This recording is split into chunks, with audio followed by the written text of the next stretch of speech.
Hare Krishna Bhakti Chaitanya Maharaj, please accept my humble obeisances. All glories to Srila Prabhupada. Please accept my obeisances. All glories to Prabhupada. Thank you, Gopal Bhatta Prabhu. Hare Krishna. So thank you very much for your continued series on Vrindavan, the seven main temples of Vrindavan. Just as a word to our audience, this is part 2. Yesterday, you completed part 1. For those members of our audience that might have missed part 1, I'll just, if you don't mind, Maharaj, give them a brief review of an introduction to your holy self. Okay, Hare Krishna. So Bhakti Chaitanya Maharaj is, of course, renowned devotee. He's a initiating spiritual master. He has disciples all over the world, actually. He is also a GBC member and a member of the Sannyas Ashram for long time.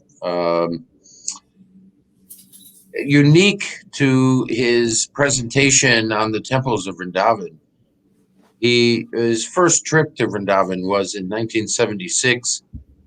He returned in 1979. And from then, he has been to Vrindavan each and every year, except for this rather difficult year of COVID-19. And in many of those years, he went to Vrindavan. You went to Vrindavan, Maharaj, 2 and even 3 times. You've spent a lot of time in Vrindavan and learning about it.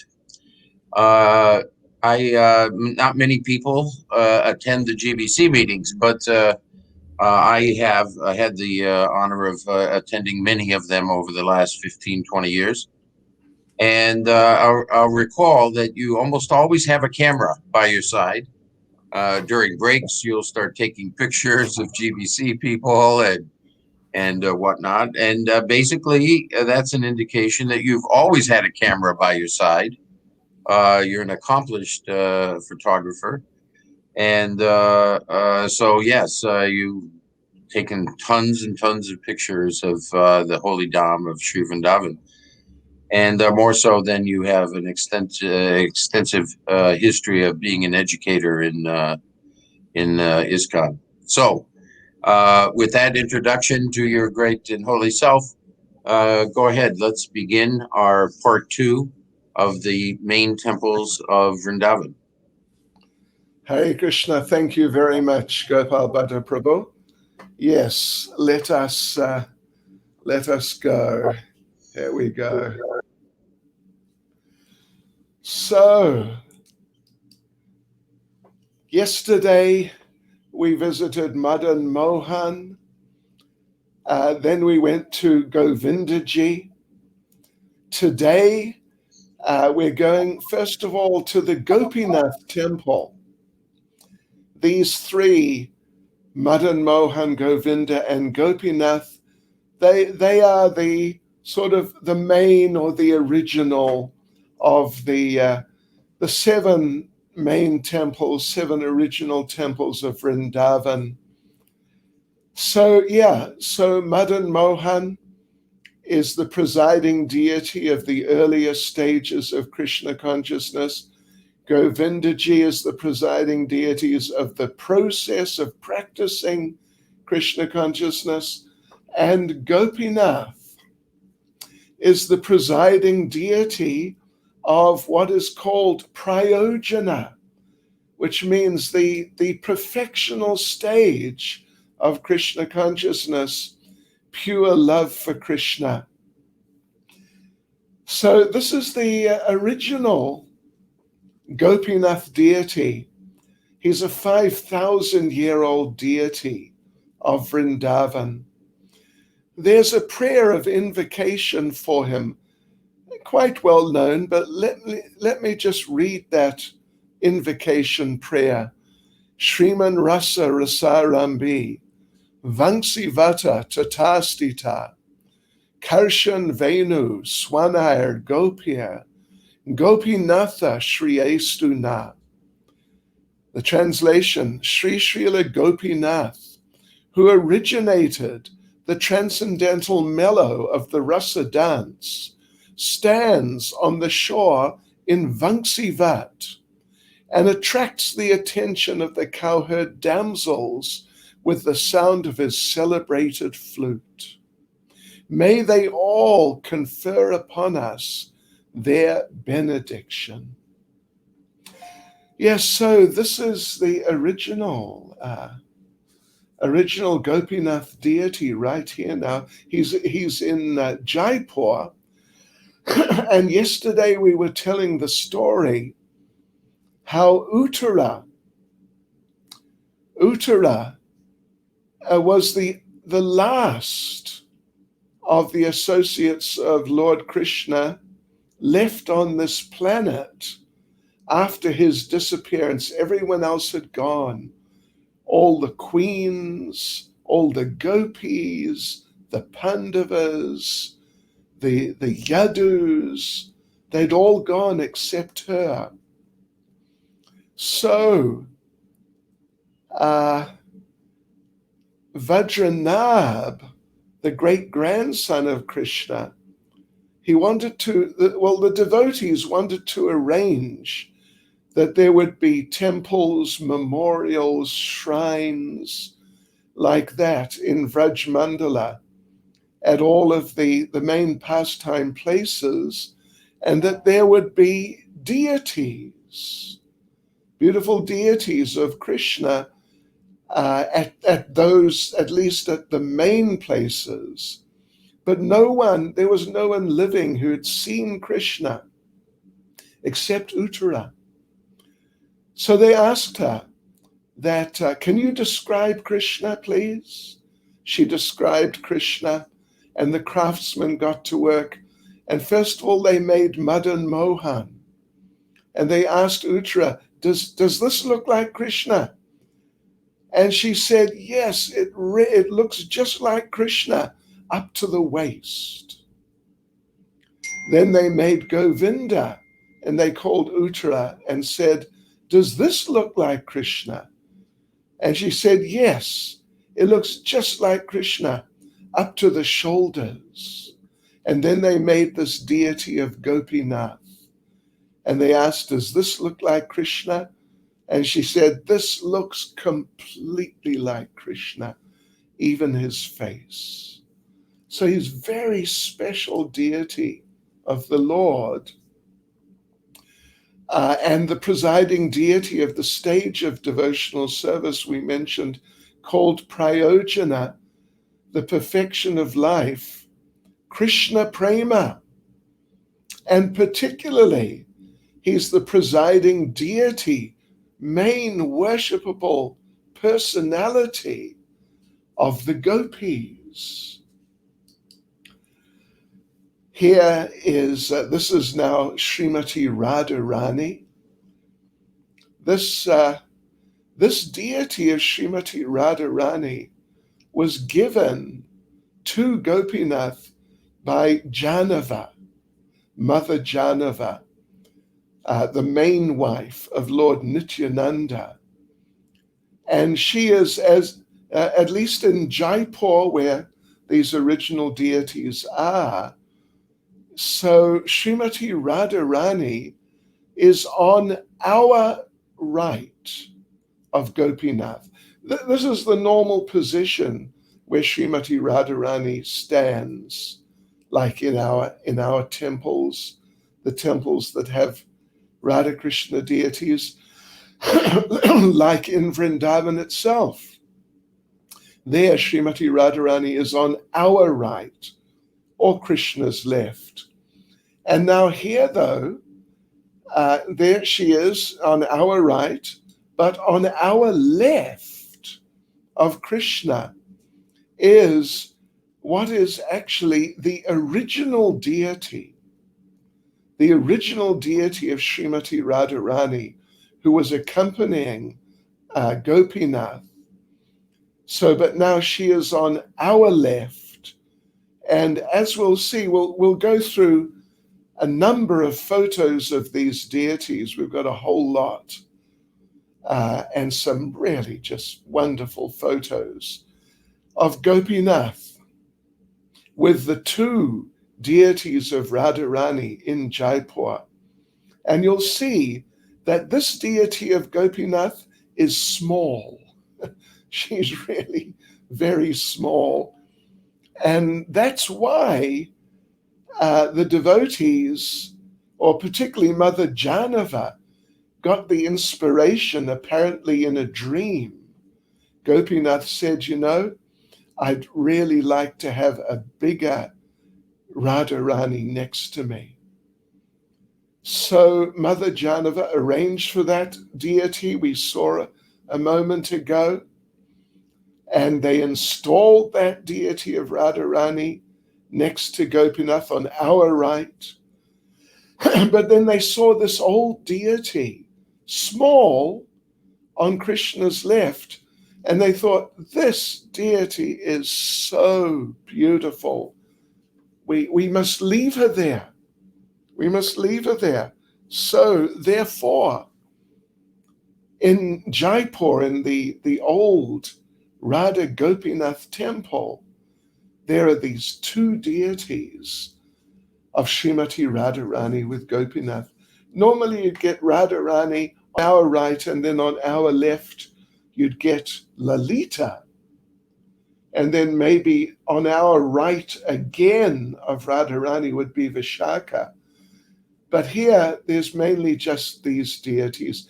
Actually, Lalita and Vishaka are there, but they're a little separated. So here we are. We've arrived in Jaipur. We're here at the temple of Gopinath in Jaipur.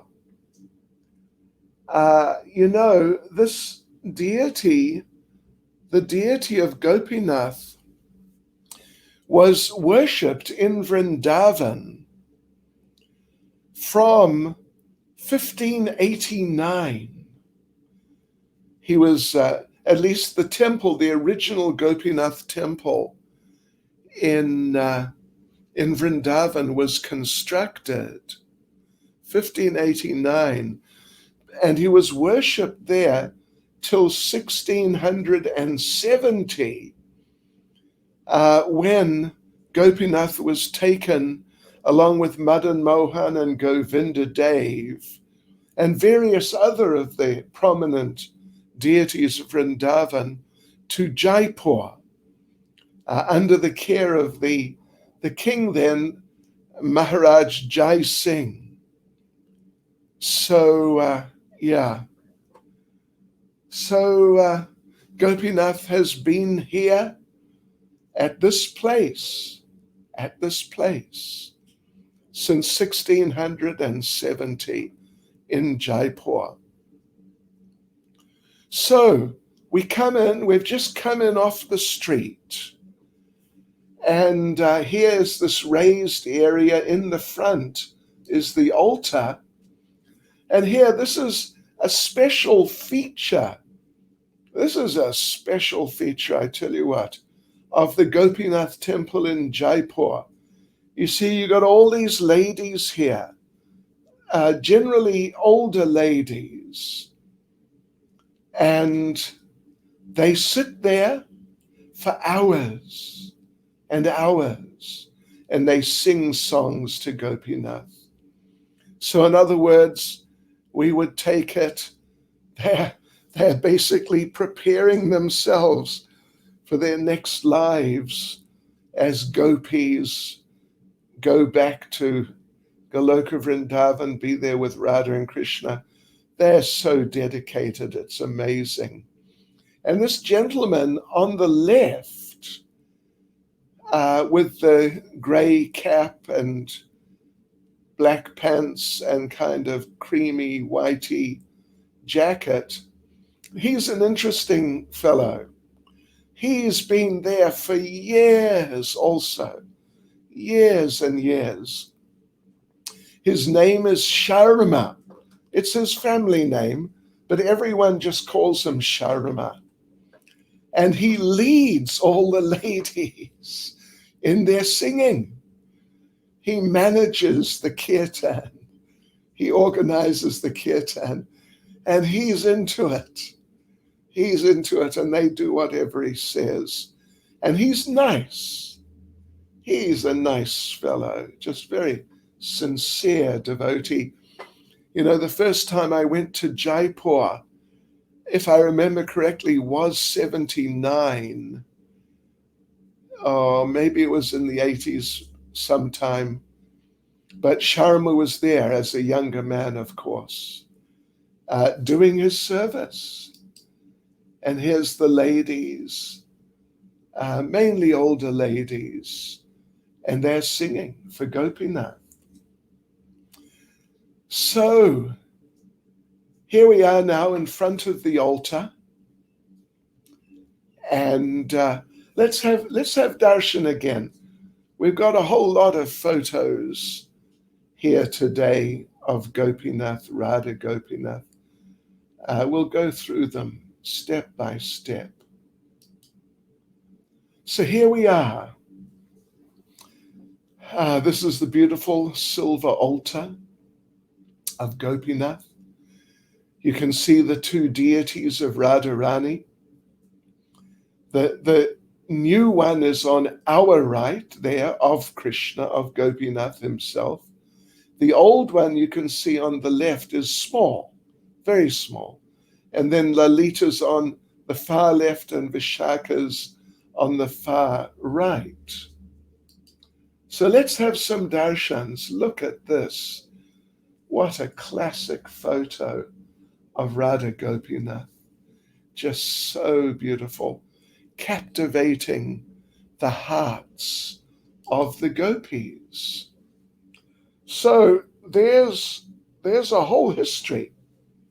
There's a whole history. I remember I mentioned about the opening of the temple 1589 in Vrindavan, then Gopinath coming here in 1670. But going back, we mentioned how he was carved under the supervision of Uttara. And like so many deities in the, like the 1500s, around the time of Lord Chaitanya, before Lord Chaitanya to some degree, and then finally coming up to 1670, where it became too difficult to continue worshipping the deities nicely, publicly in Vrindavan. So the deities were hidden, first of all. Gopinath was hidden. Now, hidden, this means the temple was opened 1589, but this means going back maybe 100 years, something like that. Gopinath was buried, actually. Gopinath was buried in the sand near Vamsivat, if you're familiar with Vrindavan town. Vamsivat is over on the eastern side of Vrindavan town, just by the Yamuna, actually. So they buried Gopinath in the sand there to save him from the attacks of, dare I say it, the Muslims. And then at one time, Madhu Pandit, very great devotee, associate of the 6 Goswamis, and his friend Paramananda Bhattacharya, both of them were disciples of Gadadhar Pandit, of the Panchatattva. They were walking in that Vamsivat area of Vrindavan town, and they somehow or other, they just stumbled on on Gopinath, who was just partially protruding from the sand. And so then they built the temple, and Gopinath was installed in that temple there. It's just, well, if you're familiar again with Vrindavan, if you know where the Radha Raman temple is, then more or less behind that, maybe 100 meters or something, 150 at the most. And just in off the road, you've got to go in also like at least about 75 meters. You come into the complex of the Gopinath Temple. You start going in. On your right is the old temple, which is the one that was built in 1589. And Bhakti Ratnakara describes, listen to this, thus Sri Madhu Pandit became the servant of Sri Gopinath, whose bodily luster steals away the minds of everyone. Hundreds and thousands of people came running to see him, famed as he is, as sweetness personified. When the soothing sweetness and coolness of his charming form entered their hearts through their eyes, they found that the blazing fire of material existence that had previously been burning there was now extinguished. Yes. All right, so now we mentioned Madhu Pandit. He and his friend Paramananda Bhattacharya, but Madhu Pandit was the main one. They located Gopinath there in the Vamsivat area, just kind of part of his body sticking out of the sand. Here, look at this. You know, when you enter the Gopinath Temple in Jaipur, just as you're approaching that raised darshan area that we saw a few minutes ago, on your right, you'll see there's a little window in the wall. If you just look into that window, you'll see this. You know what this is? This is the jacket and hat. And on the left, the little string of counting beads for japa of Madhu Pandit. Amazing. And this is, we're talking about from the 1580s, 1590s, maybe around 1600, early 1600s. We're talking about 400 years plus. And you know what it's made of? These are made of Tulsi beads. Look at this. Hand-strung Tulsi beads. This is the hat of Madhu Pandit that he personally would wear himself. And these are some of the beads, original beads, more than 400 years old. And these are his counting beads. Just amazing, incredible, priceless, completely priceless historical items. So now, devotees, we have zipped across to Vrindavan. And, I'm sure some of you can read this. If you can read Hindi, if you can read Bengali.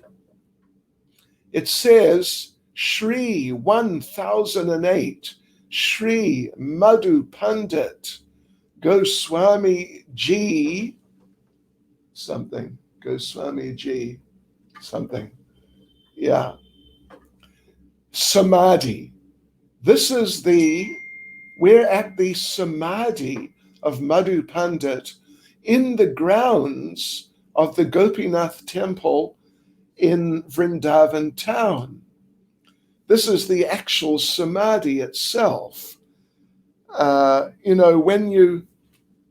you come up from the street, from the Radharani Temple, if you're standing in the street and facing the entrance to the Radharani Temple, you turn right.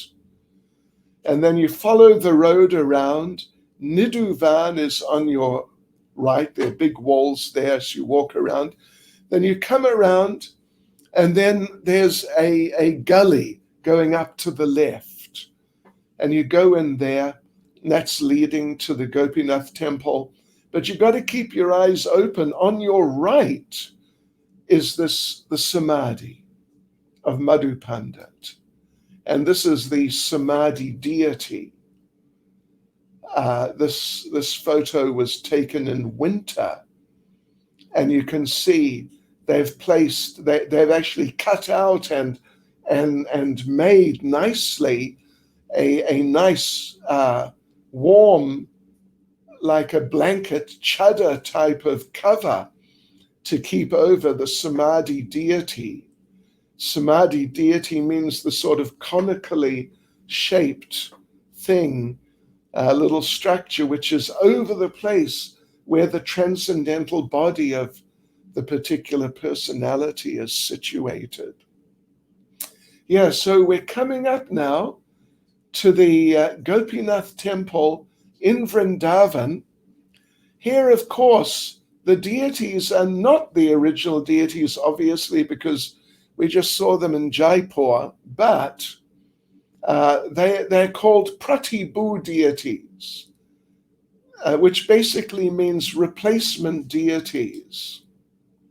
And here we are, inside the Gopinath Temple in Vrindavan town. We came and we passed the old temple. Unfortunately, I don't have any photos of the old temple, but it's right on the path as you're walking up into the courtyard of the Gopinath Temple. So now here we have the Pratibhu deities. In the center, of course, is Gopinath. Let's just check here. So normally, of course, in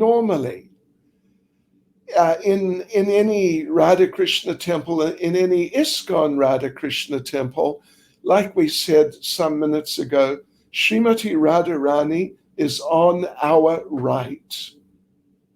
Yes. So that's normally like that.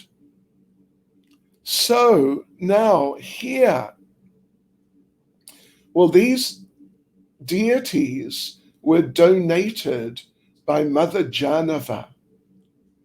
Again, she donated Radharani of Govinda, we saw yesterday. She donated the bigger Radharani of Gopinath in Jaipur. She donated these smaller details, female deities also. So now here,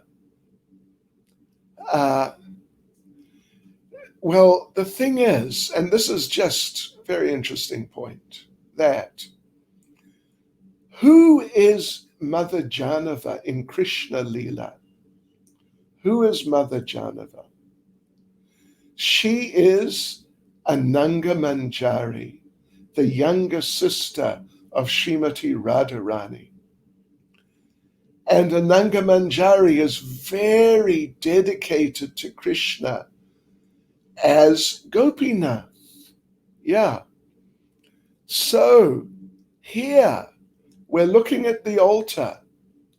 On our right, where Radharani normally stays, it's like the special position of intimacy and service to Gopinath, who's the Lord of the gopis. Here on our right is Ananga Manjari. And Radharani is on our left. Isn't that interesting? That is really quite something. Yes. And then, of course, on the far left and far right is Lalita and Vishaka. Yes. So, out of affection for her younger sister, Srimati Radharani has allowed Ananga Manjari to take that special position of service on our right of Krishna. Yeah, and she took the position on our left. So here he is. You know, he's very nice deity, not the original, but really nice deity.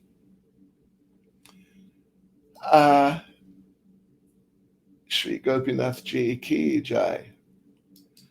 And here, this is now Ananga Manjari on our right.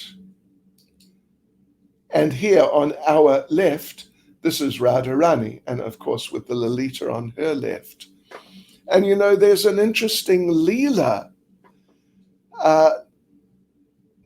from the old temple, actually.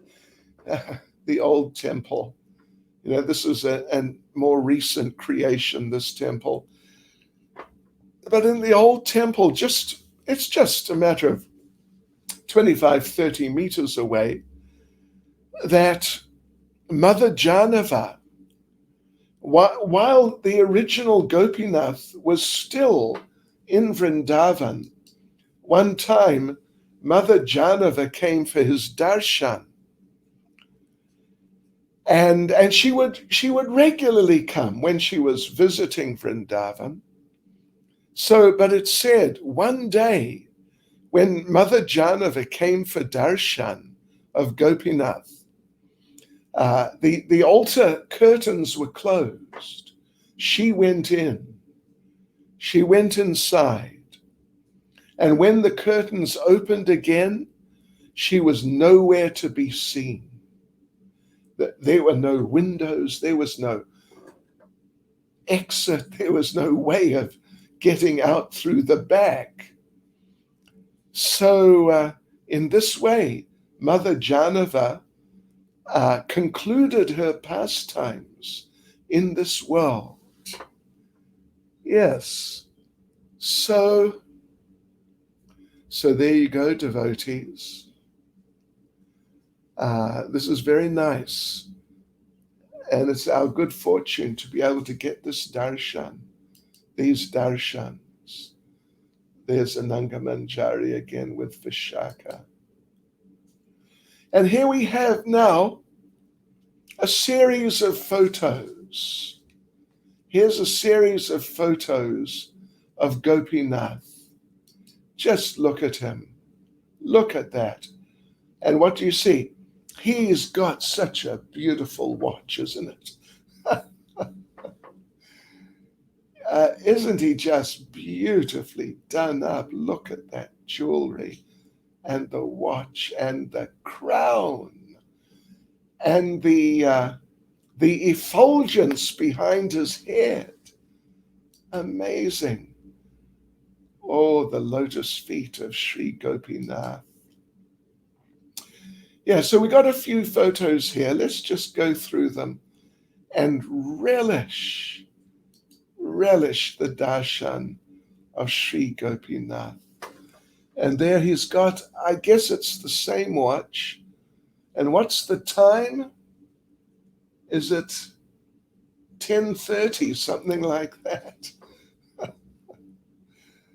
Oh, he looks so fine. So beautiful. Gopinath.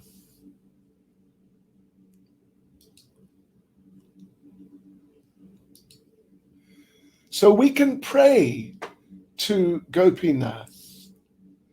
He's the master of the gopis.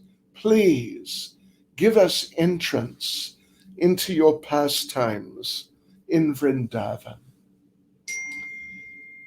So now, oh, look, here we are. We have arrived in the Radha Dammadar Temple in Vrindavan town.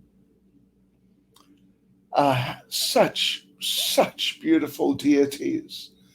Radha Dammadar were worshipped by Srila Jiva Goswami. Srila Jiva Goswami.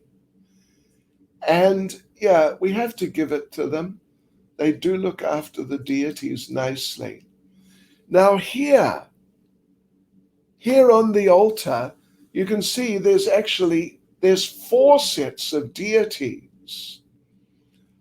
And then there's Jagannath, of course, on the far left, as you can see.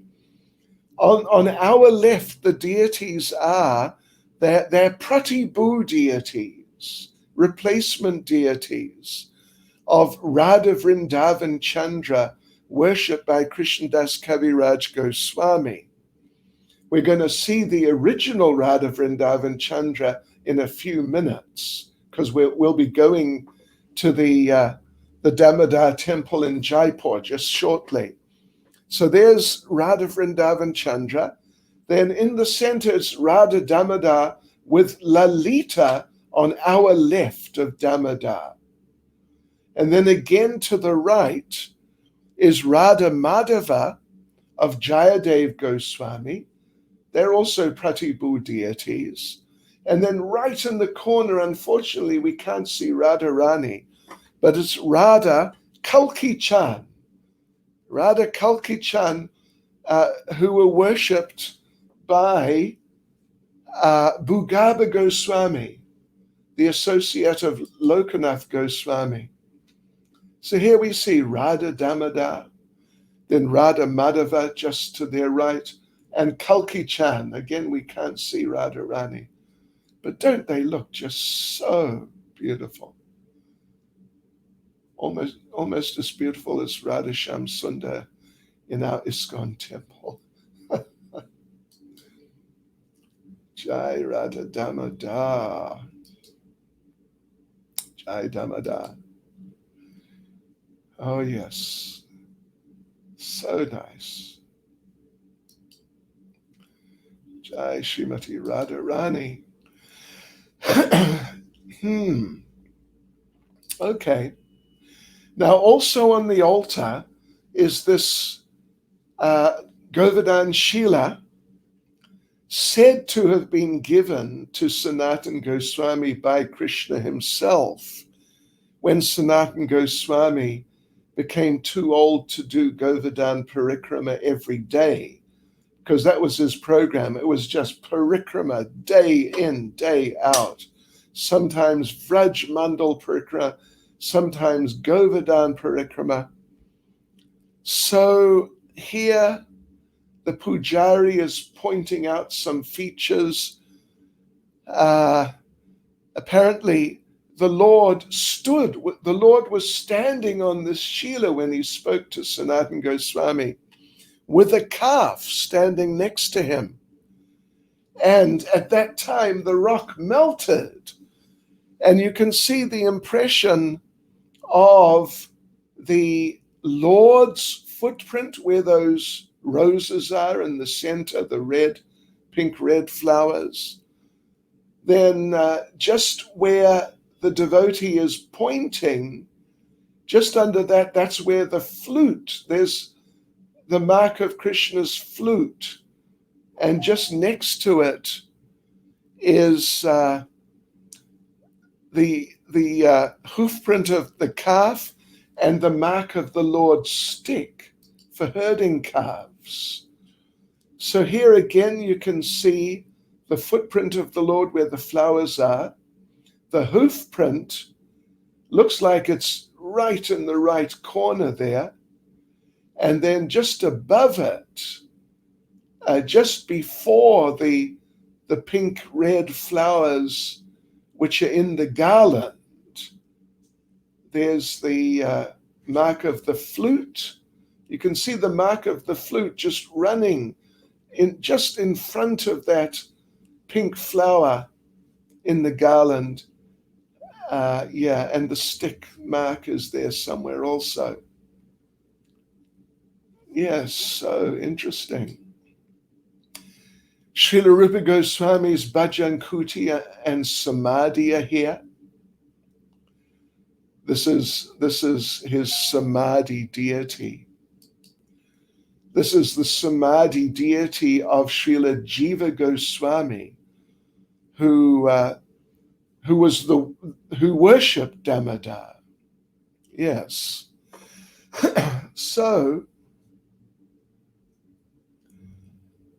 let's have a look. Okay, now you see here, in front of us, there are these three archways, and you can see on either side, there are doorways with sort of, railings in the doorway. I'm not talking about the door in the center. I'm talking about the right and the left. These are the entrance ways into Srila Prabhupada's rooms at the Radha Dammadar Temple.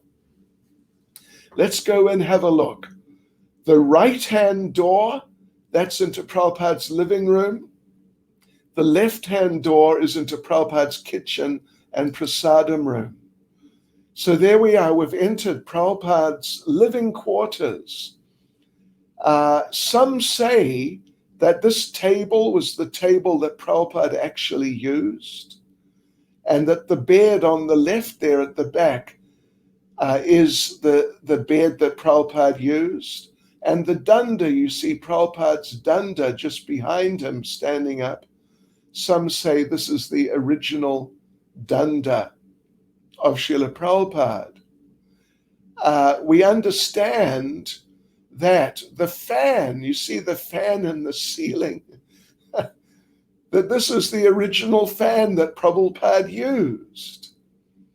And if you look above the fan, you'll see there these rock slabs. Just in the front of the picture, not the ones going right back to the wall at the end of the room, but sort of like the beam supporting the roof there. You can see there's two smaller slabs, then a longer slab of rock, and then a small slab on the left. Are you with me? So now there, Jai Srila Prabhupada, Jai Prabhupada.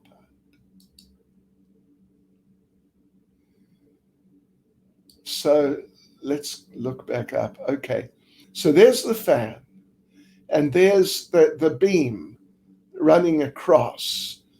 And you can see on our right there, the two smaller slabs of rock. And then on the left side, there's a longer slab of rock.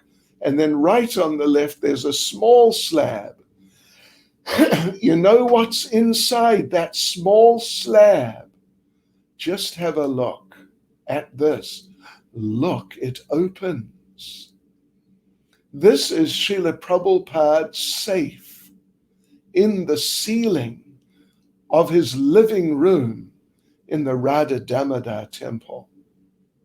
Wow. And there's his bed. And now we've come across to the kitchen and prasadam room. We're looking out through the door back into the living room where we just came from. And here in the corner, Srila Prabhupada would take prasadam. Back behind us is where he would cook. And he would sit where that seat is now, looking out through the window, which is open there. And indeed, on the asana on the right, you can see the photo of Srila Prabhupada taking prasadam right there. It's a sacred place. And he would look out that window and see what was then the Samadhi of, Krishna, okay, of Srila Rupa Goswami. Yeah. things have changed a bit now. They've done a whole big building just outside this window for the Samadhi and Bhajan Kutir. Unfortunately, I don't have photos. And just outside is this. It says, Sri Sri Jiva Goswami Pad Ki Pada Prakshalan Stali. Prakshalan Stali. This is where, after prasadam, Jiva Goswami and Rupa Goswami also, and other great devotees from time to time, this is where they would wash their hands and mouths and feet after taking prasadam. Yes. It's just there. Anyway, when you go there, you'll see in the grounds of the Radha Dammadar Temple. So now we have zipped over to Jaipur.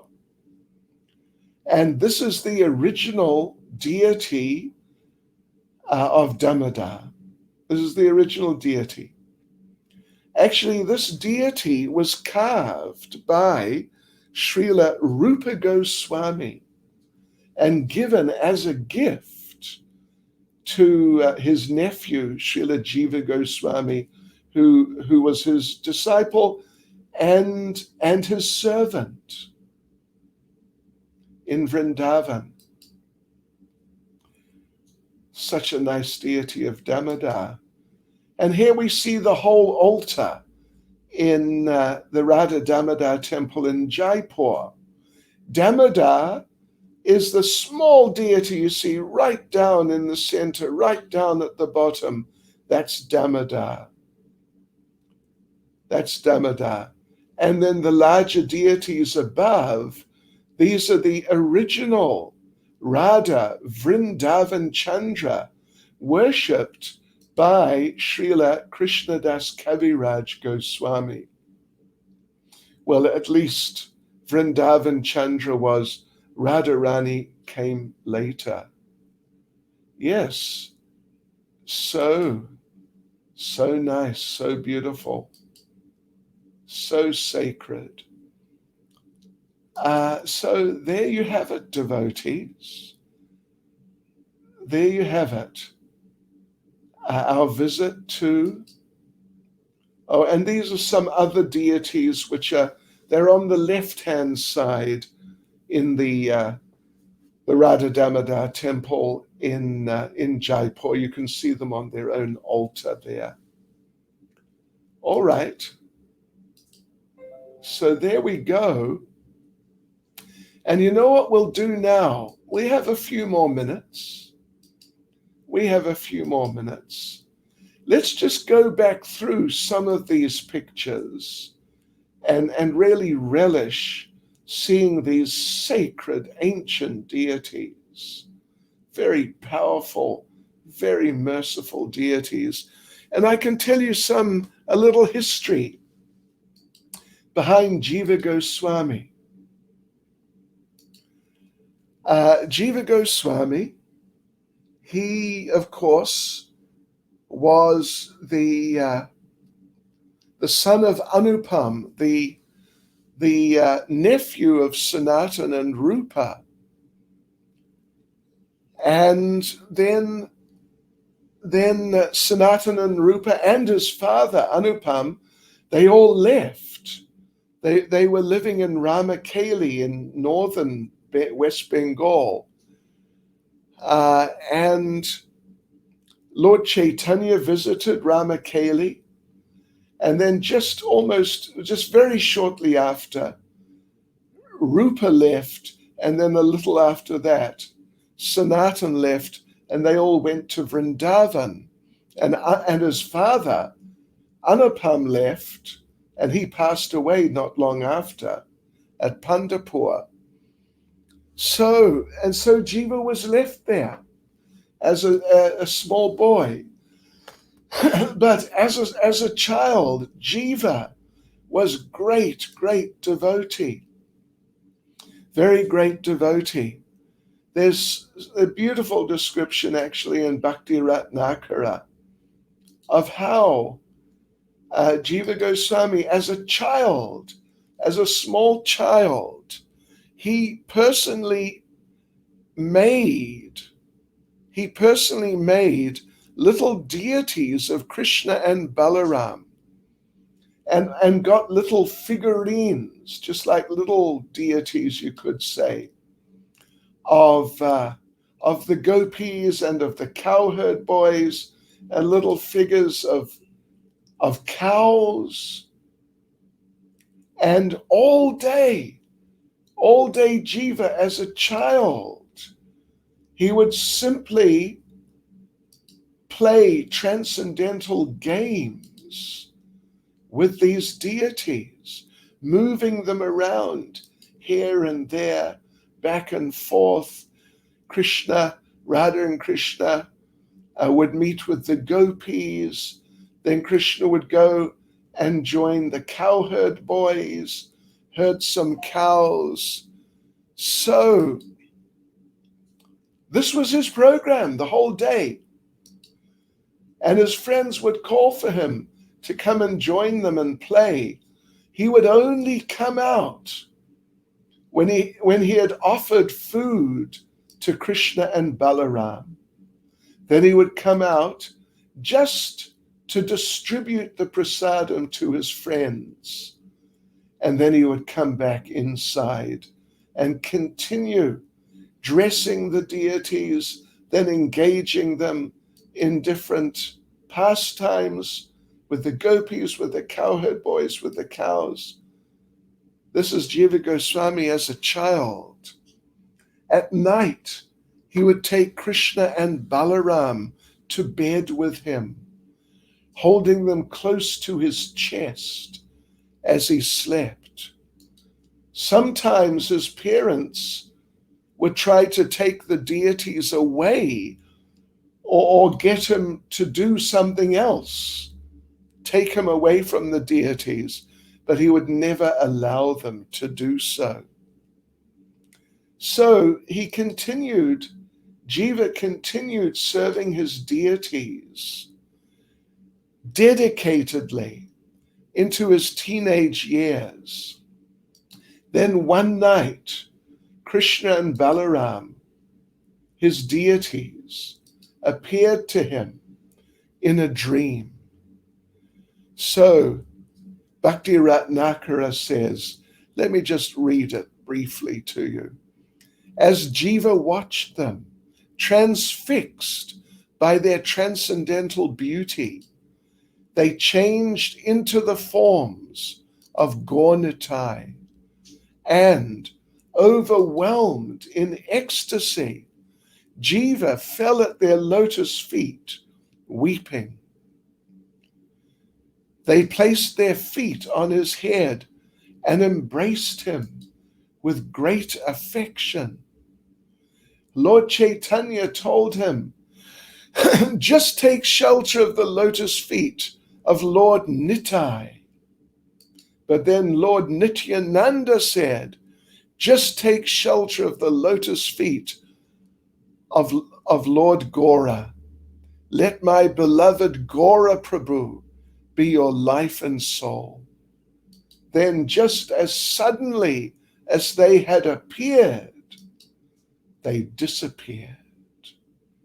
So when Jiva awoke the next morning, on the spot, he decided to leave home and go to Sri Vrindavan Dham. So he immediately set off for the Dham, telling everyone he was going to study there.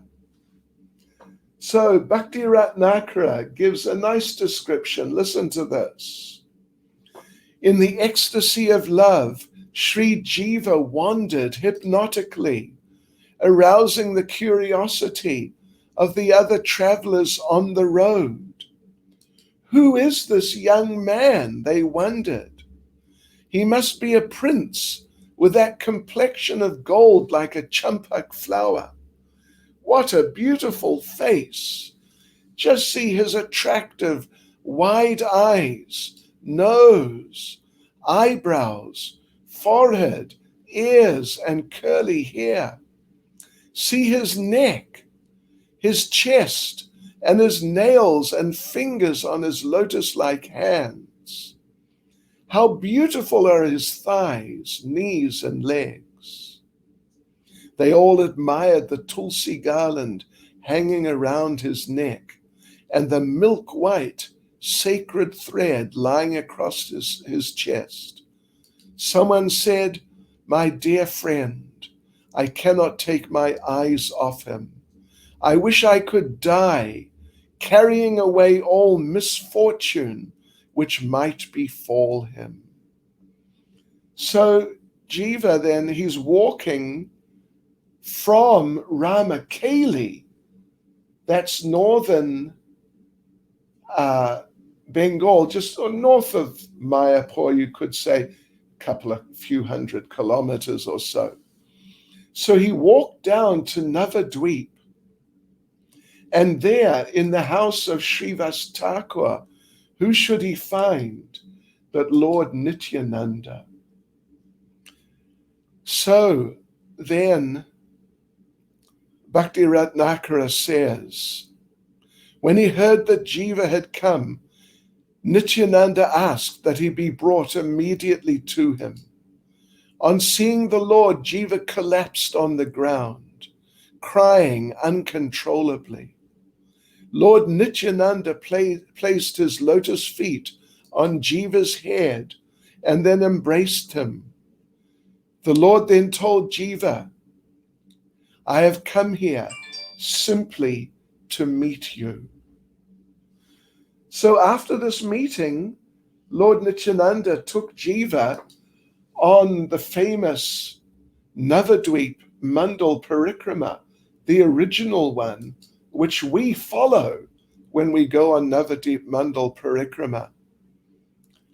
And then after the Parikrama, he gave this order to Jiva Goswami. And this order appears in Chaitanya Charitamrita, Antya Leela, chapter 4, verse 234. Agya Dila Sigratumi Yaha Vrindavane Toma Yaiche Prabhu Dia Chena Se Stani.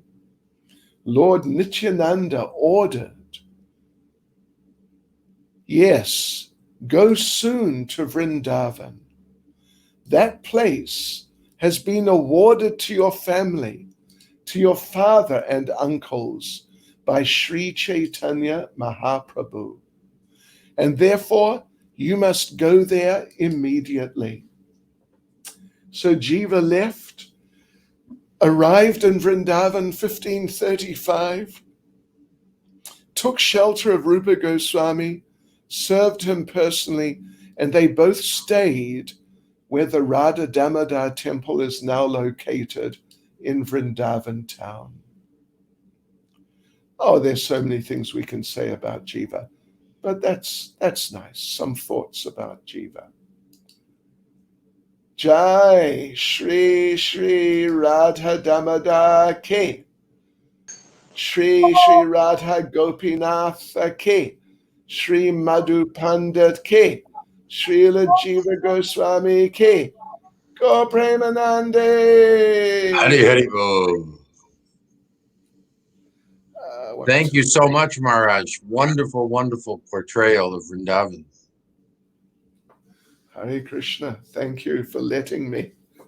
Well, I have to say that your direct association via our virtual connection and having a virtual connection with Vrindavan during our beginning of Kartik is totally energized the heart and deepened our understanding. We very much appreciate it.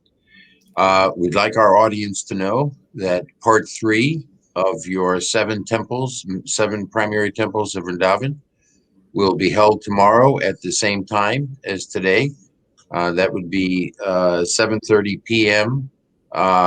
Indian Standard Time, 6 a.m. Pacific Daylight Time. Please check your calendars for the correct time in whatever time zone you're in. And Maharaj, we very much look forward to being with you again for the last part of your three-part series. Thank you so very much. All glories to Srila Prabhupada. Hare Krishna. Hare Krishna. Srila Prabhupada ki jai. Jai.